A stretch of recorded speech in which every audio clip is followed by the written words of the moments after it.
Vous écoutez votre programme Encouragement du jour. Vous écoutez votre programme Encouragement du jour. Bonjour. Dieu n'aime pas la culture du péché. Il y a des choses que nous acceptons sans réfléchir, simplement parce que tout le monde le fait. On se dit, c'est comme ça notre société, c'est culturel. Mais ce qui est culturel n'est pas toujours ce qui est juste. Nous vivons dans un monde où certaines pratiques immorales, injustes ou oppressives deviennent normales simplement parce qu'elles sont courantes. Tromper son conjoint parce que tout le monde le fait. Mentir parce que c'est comme ça qu'on s'en sort. S'endetter pour impressionner l'entourage ou la famille parce que on ne peut pas dire non aux traditions. Mais Dieu ne nous appelle pas à suivre la culture du monde. Il nous appelle à suivre sa vérité, à vivre conformément selon sa vérité. À ce propos, pour vivre à l'abri de ceci, voici 2 vérités à ne pas oublier. Premièrement, frères, chers auditeurs, n'oubliez jamais que Sodome et Gomorrhe étaient une culture du péché normalisé. Les Écritures disent avant qu'il ne soit couché, les gens de la ville, les hommes de Sodome entourèrent la maison, depuis les plus jeunes jusqu'aux plus âgés. Toute la population était là. Ils appelèrent Lot et lui dirent, « Où sont ces 2 hommes qui sont venus chez toi cette nuit? Fais-les sortir vers nous pour que nous ayons des relations avec eux. » Genèse 19, 4 à 5. Frères, dans cette vie, l'immoralité était devenue une culture normale. La perversion n'était plus choquante. Les habitants avaient perdu tout sens du bien et du mal.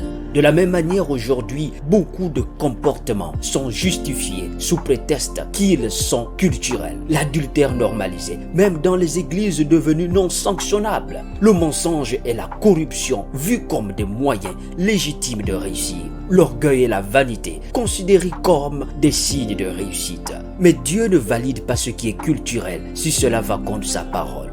Deuxièmement, ne te ruine pas à cause des pressions culturelles. Un autre domaine où la culture met de vie en danger, c'est la gestion financière. Dans beaucoup de familles, il est culturellement attendu que celui qui réussit prenne en charge tout le monde, même au détriment de son propre foyer. C'est honorable d'aider sa famille, mais ce n'est pas un péché de dire non quand on n'en a pas les moyens, frère. Beaucoup s'endettent parfois pour financer les demandes familiales auxquelles ils ne peuvent pas honorer. Au final, ils ne s'en sortent plus. Frère, tu n'es pas obligé d'organiser une grande fête si tu n'as pas assez de moyens.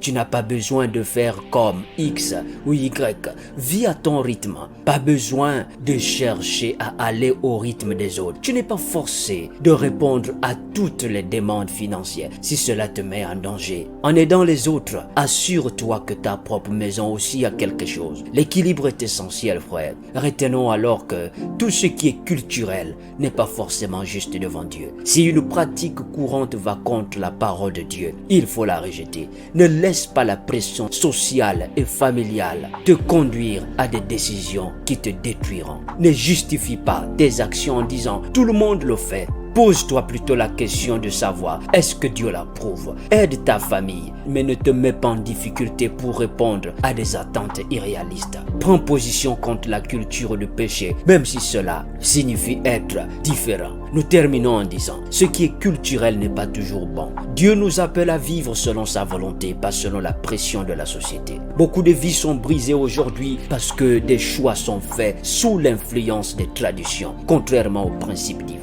Refuse la culture du péché, frère. Vis selon la valeur du royaume de Dieu, même si cela va à contre-courant de la société. Si ce message t'a touché, partage-le et encourage quelqu'un aujourd'hui.